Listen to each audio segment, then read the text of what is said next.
The basic idea behind most real estate investments is to purchase property, then rent that property to a tenant. When you purchase a property correctly, the rent should cover your expenses and then some. The excess is your cash flow. But the reality is that every investment property is vacant at some point. So what happens when you don't have a tenant?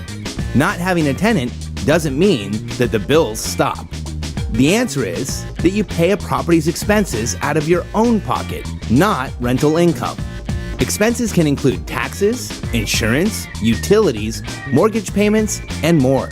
This is why every investor should have a vacancy reserve. So what is a vacancy reserve exactly? Quite simply, a vacancy reserve is savings that you have on hand to protect you, the investor, if your property is vacant. A typical vacancy reserve is 5% of the monthly rent and should be set aside each month over the time you own a property. A typical vacancy reserve is 2 months of the monthly rent that you should have on hand should the property become vacant and you end up paying expenses yourself. So if you charge $1,000 in rent per month, you should have $2,000 set aside in a vacancy reserve.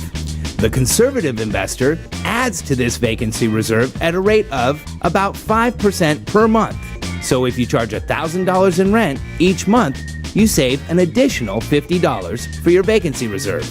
This way, should you lose a tenant or have a property go vacant, you have a reserve built up that will pay the expenses until you find a new tenant. Because some areas are more prone to vacancy than others, you may want to adjust your vacancy reserve to better fit your property's needs.